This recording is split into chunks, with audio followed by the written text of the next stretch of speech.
මොකද? අසනීපයක්? නෑ මුකුත් නෑ. එන විසින්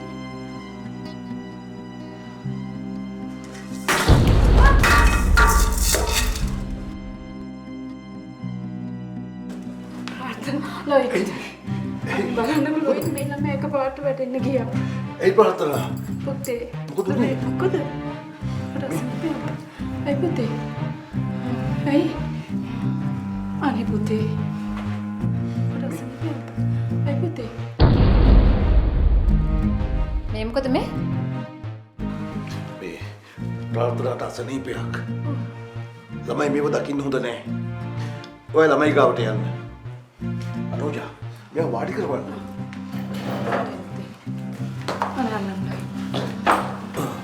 මොකද පුතේ? ප්‍රාර්ථනා. අනේ අම්මවා කාමරට ගන්නකො. අනේ අල්ලන්න. යා. යා පුතේ.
ඔය මොකද කරන්නේ? අපි මේ චිත්‍ර අඳිනෝ. මොකද්ද ඔය අඳින්නේ? මේක ගයක්. මේ වටේම රතු පාට. ඒ මොකද? අපේ ගේ හදවත කියනවනේ. ඇන්ටි දන්නේ නැද්ද? හදවත වටේටම තියෙන්නේ ලේ. අපේ ටීචර් තමයි කිව්වේ. ඇත්තද? බලාගෙන ඔක ඩොග් ගාලා නතර වෙයි.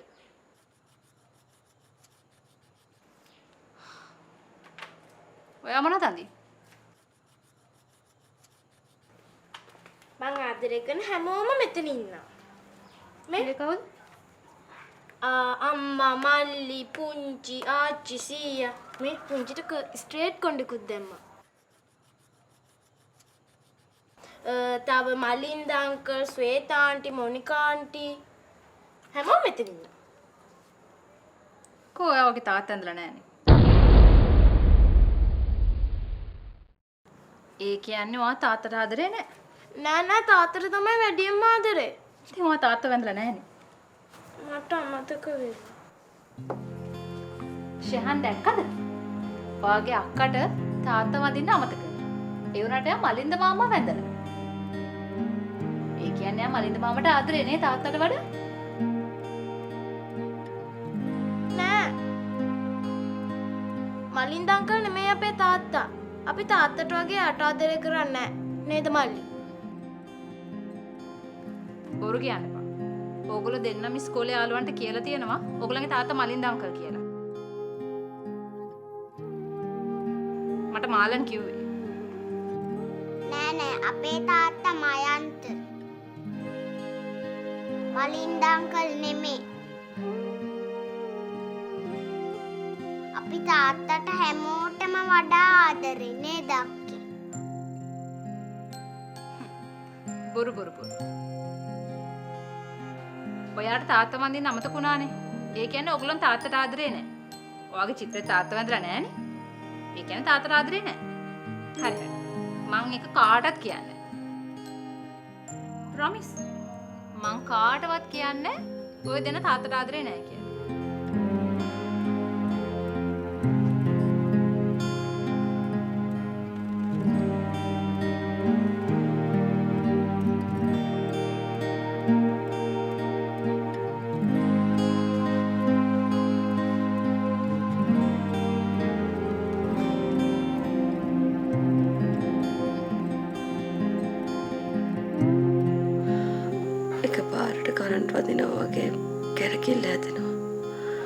ආපහු ඉක්මනට හොඳ වෙනවා.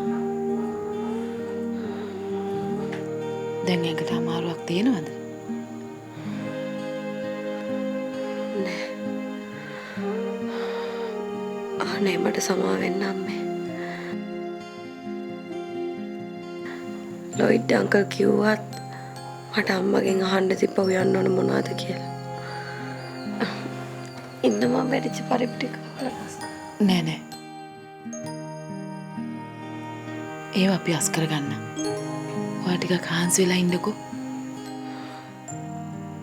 ඒ වුණාට ඒක උනේ මගේ අතින්නේ. දැන් නිදා ගන්න දරුවෝ. මෙච්චර දෙයක් වෙලා තියෙද්දී ඔයාට බෑනේ මහන්සි වෙලා වැඩ කරන්න. දරුවෝ දෙන්නව ඍතු බලා ගන්නවා. ඔයා ගොඩාක් මහන්සි වෙලා වැඩ කරපු හින්දා වෙන්නේ නැති මෙහෙම වුනේ.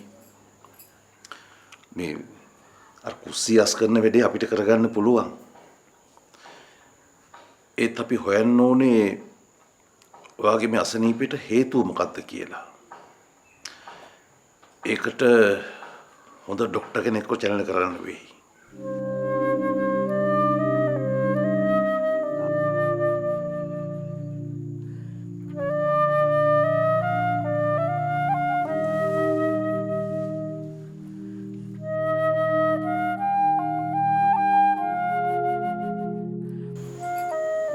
ඇත්තටම ඔයාට මොකක්ද උනේ? ඔයා අසනීපකින් නේද ඉන්නේ? ඇයි අපිට නොකියන්නේ? නෑ. මං හොඳින්. හොඳින් ඉන්න අයට මෙහෙම වෙන්නේ නෑනේ. ඇත්තටම කියනවා නම් අම්මේ මට රක්තහීනතාවයකින් ලෙඩේ තියෙනවා යන්තමේ. ඔයාට හොඳටම විශ්වාසද ඔයාට ඒක දරුණුවට නෑ කියලා? ඔව්. මං ડોක්ටර් කෙනෙක්ව මුණ ගැහුණා. එයා කියන්නේ ගොඩක් මහන්සි වුණාම තමයි මෙහෙම වෙන්නේ කියලා.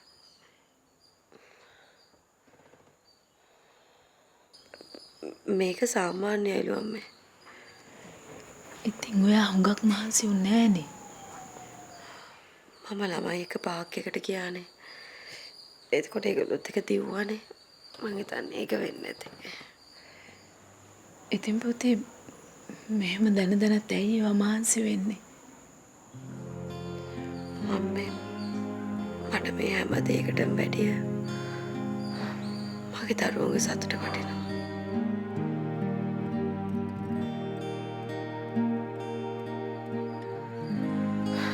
ඒකයි මං ඒගොල්ලෝ එක්ක සෙල්ලම් කරේ.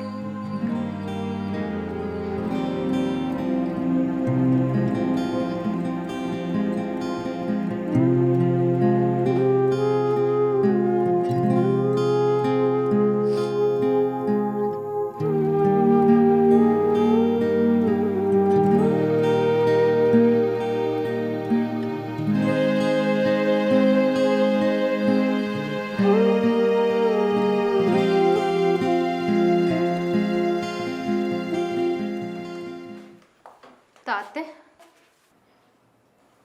අම්මකෝ අම්මා ප්‍රාර්ථනා ළඟ.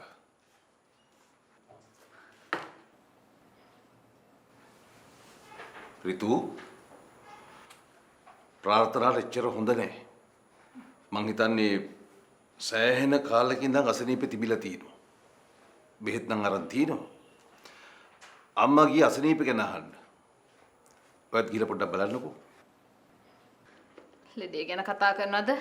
නැත්නම් පහුගිය කාලේ මැරියස් කව කරනවද දන්නේ නැහැ. මම මොකටද නිකන් එතනට ගිහලා එදෙනට බාධා කරන්නේ?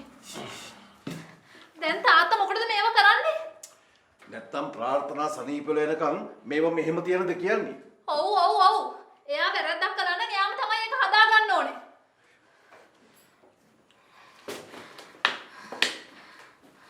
මොකද මේ? කොහෙන්ද මං අස් කරන්නේ? දැන් අස් කළා ඉවරයි. නියමයි. දැන් දෙන්න තරගෙට එයාගේ වැඩ කරන්නේ.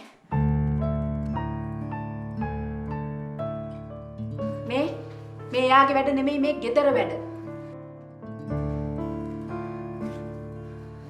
ඍතු ඒ ඔයාගේ අක්කා. ඔයාගේ සහෝදරිය. ආන්නේ කොළුවේ තියාගෙන වැඩ කරන්න.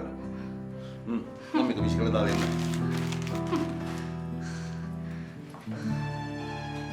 ඇයි? ඇයි? ඇයි කියලා මගෙන් අහන්නේ? අම්මට සතුටු වෙයිද දැන්? කවුරු හරි කෙනෙක් අසනීප වුණාම සතුටු වෙද කියලා අහනවා. මට නම් සතුටුයි. දැන් අම්මා කියපු දේම කරනවානේ. මොනවද මං කිව්වේ? ඒ දැන් අම්මා මොකද්ද කිව්වේ? ඔයා විතරයි මගේ එකම දුව කියලා. අපි කැමති වෙන අම්මා යකමැති උනේ. දැන් ඔක්කොටම වඩා යාගේ දේවල් කරන්නේ අම්මා.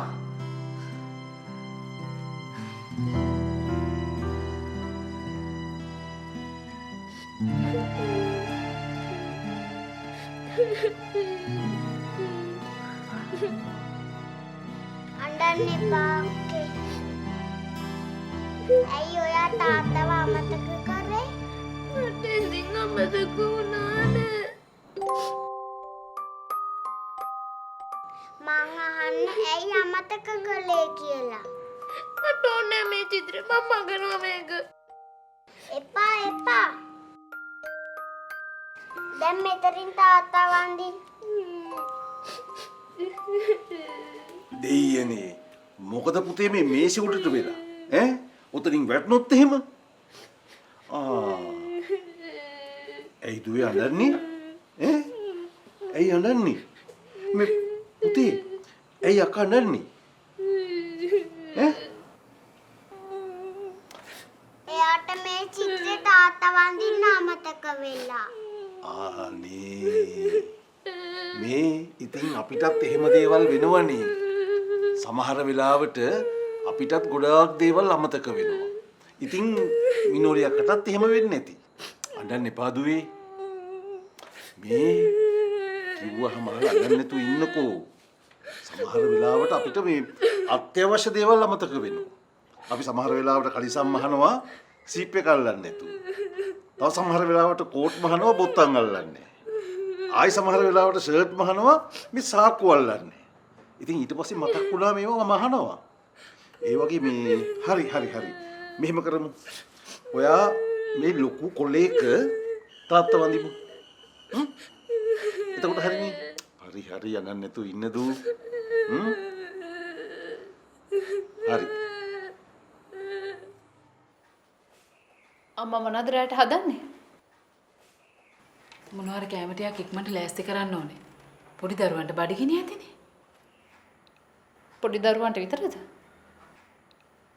නෑ. මගේ දුව ප්‍රාර්ථනාටත් බඩගිනි ඇති. කද්ද කිව්වේ? ඇයි? ඒගොල්ලන්ට කැම ටිකක් හදලා දෙන එක හොඳ නැද්ද? මේ වගේ වෙලාවට? නෑ. අම්මා ඊට වඩා දෙයක් කිව්වා. මොකද්ද? මගේ දුව ප්‍රාර්ථනා.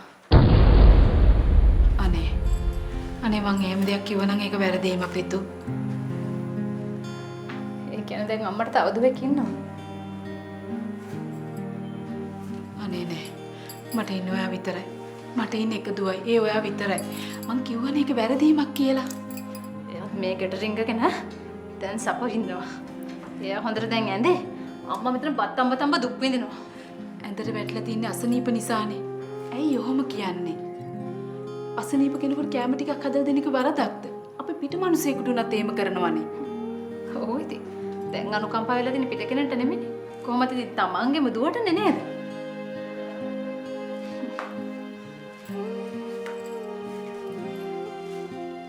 අනේ නෑ. දැන් මොහොම මන් දිහා බලන්න එපා. තාම ඔහොම බලන්න වෙන දේ මං අම්මට කිව්වේ නෑ. මොකද්ද? අර ප්‍රාර්ථනාගේ යාළුවා මේ ආවේ. එයා දැනගත්තා මගේ මයන්තගේ සම්බන්ධය. මොනවා? කෑ ගහන්න එපා තාත්තට ඇහුනොත් උනාට ඉන්න හම්බ වෙන්නේ නැහැ. කොහොමද ඒ දරුවා දැනගත්තේ ඕක? මම ප්‍රාර්ථනාවක ඉන්නකොට එයා ප්‍රාර්ථනාගේ ෆෝන් එකෙන් මට කෝල් කරා. ඒකෙන් එයා හැමදේම දැනගත්තා. හැබැයි ආ ඒක ප්‍රාර්ථනාවට කිව්වේ නැහැ.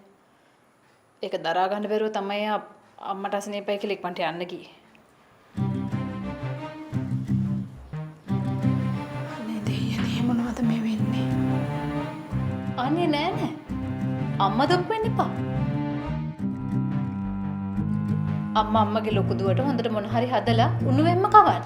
කිසි ප්‍රශ්නයක් නෑ. පස්සේ කියන්න එපා. එයා මගේ දුව නෙමෙයි කියලා.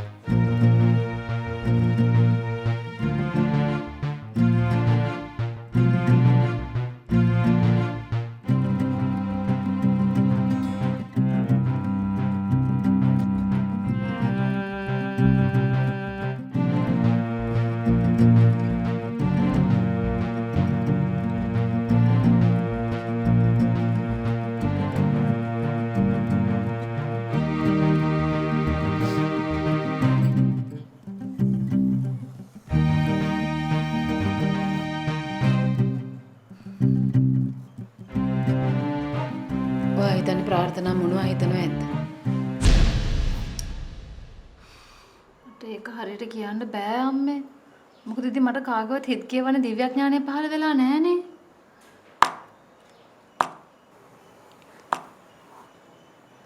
අපිට මේ වෙනුවෙන් මොනවද කරන්න පුළුවන්? මට හිතා ගන්න බෑ මොකොත්. මටත් ඒක නම් හිතා ගන්න බෑ. හැබැයි මට එක දෙයක් හිතෙනවා.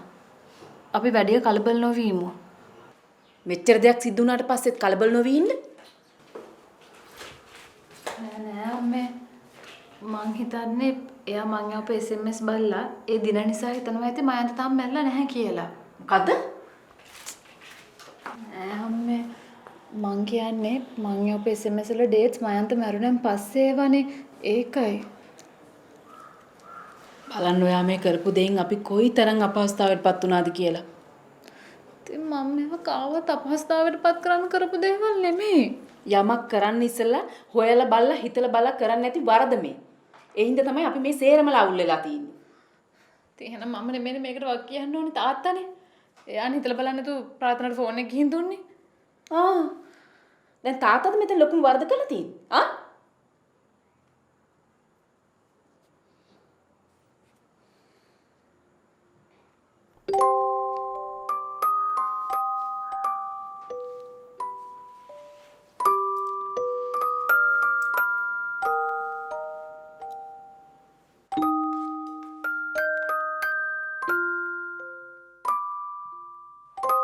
මෝර්නිං ඔක්කොටම. good morning Lloyd uncle. Good morning, Good Sia. morning, සීයේ. good morning. මේ ඇයි මේ බටර් විතරක් ගන්නෙ? අර ජෑම් තිබුණානේ. දැකේ නැද්ද?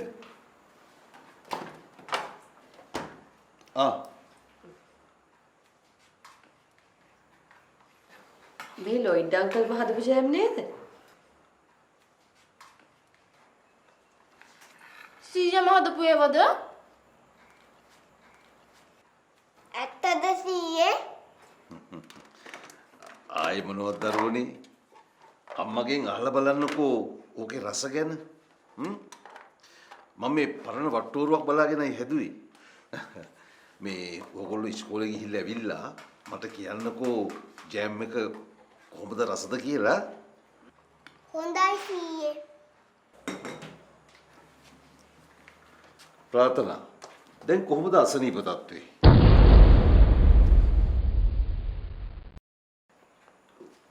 මොන අසනීපෙද uncle? මං අර කලින් කිව්ව අසනීපේ නේද? ඕනේ නම් මේ කලින් අසනීපෙනේ මේ ඇත්තම මේ වයසට යනකොට ඉතින් ඔය වගේ දේවල් වරදිනවා.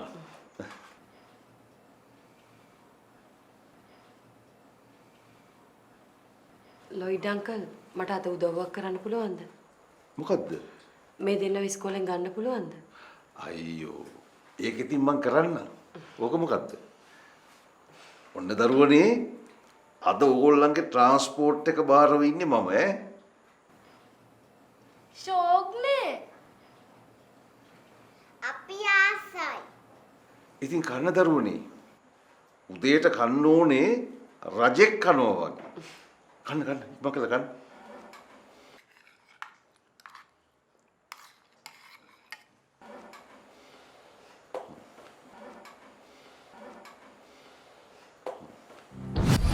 කටට හුරු වෙලාව රටම දන්න රෑ 8 තම අයිතිවාසිකම් ලබා ගන්න ඉස්සර වෙලා යුතුයකම් ඉෂ්ට කරලා ඉන්න ඕනේ.